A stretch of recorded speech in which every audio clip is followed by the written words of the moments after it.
You know that feeling when a place you once loved just starts to feel wrong? Well, that deep, nagging discomfort, it might not just be a bad mood. It could be a sign that it's time for a huge, life-altering change.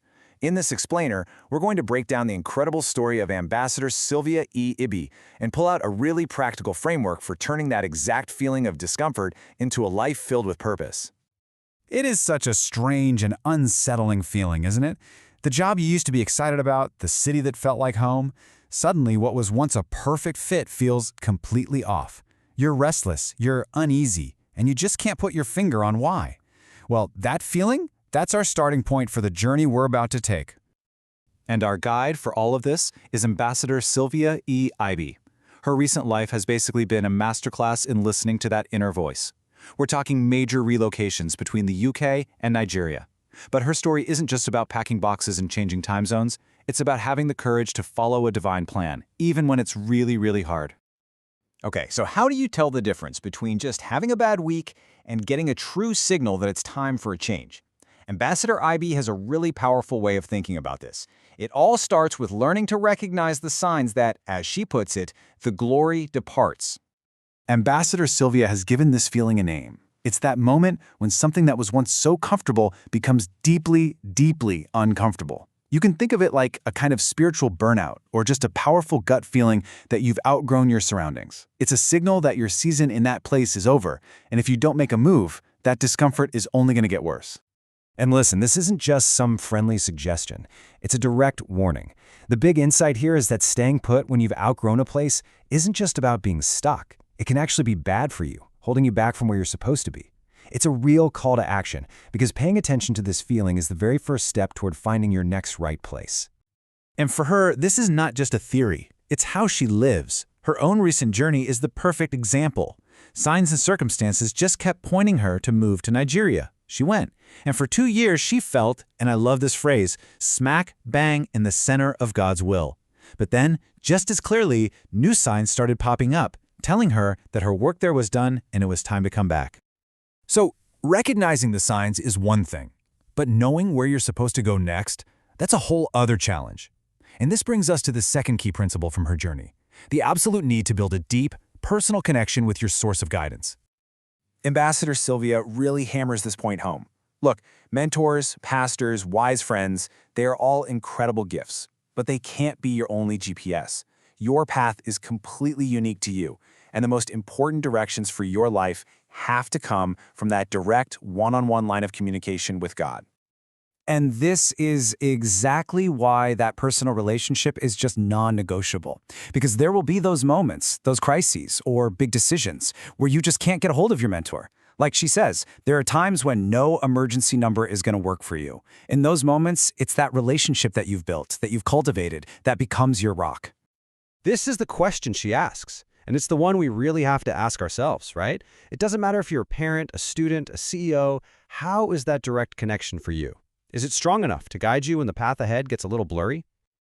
You know, once you start listening to that inner guidance, it totally changes how you see everything, especially your career. This leads to such a powerful mindset shift, seeing your job not as your final destination, but as a strategic platform. I mean, the difference between these two ways of thinking is just night and day. On one hand, you've got the final bus stop idea. That's where you've arrived, you settle in, and that's it. But the platform mindset?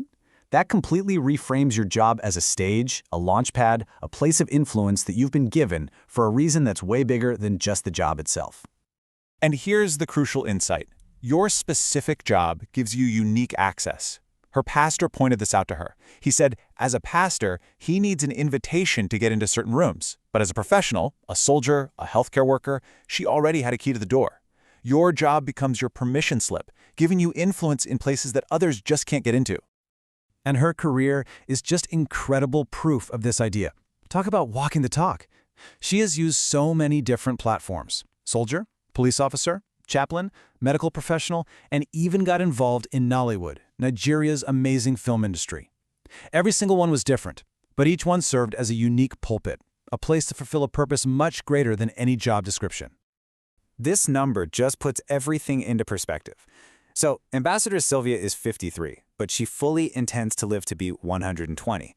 Now, with that kind of timeline, how could any single job be her final bus stop? It's just not logical. She doesn't even see herself as halfway through her life yet, which makes the idea of settling down in one role seem almost silly. Okay, so if your job is a platform, and you're being guided by that deep inner connection, the final piece of the puzzle is, how do you actually live this out? How does this all translate into your day-to-day life? Well, the answer is all about learning to, as she says, shine your light authentically. Let's just be honest for a second.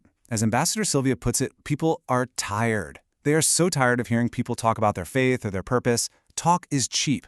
What the world is really hungry for is to see it in action, to see integrity, to see good works that actually back up the words. She points us to this classic verse, and the key part right there is see my good works. It's the visible evidence, right?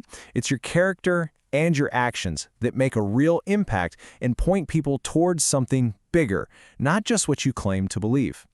So how do you do it? Well, she breaks it down into 4 simple steps. First, shine effortlessly. It shouldn't be a performance. It should be natural. Second, keep it real. Be the same person whether the boss is watching or not. Third, live in a way that makes your family and your faith proud. And finally, the goal for every single day is to end it knowing that you lived in a way that was pleasing to God.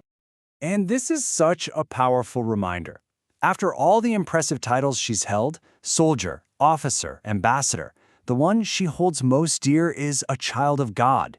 It reminds us that our true identity isn't tied to any platform or position, but to something much, much deeper.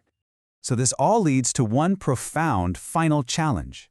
Ambassador Ivy says we should be living epistles, basically letters for the world to read. And that leaves us with a really important question to think about. If your life is a letter, what message is it writing?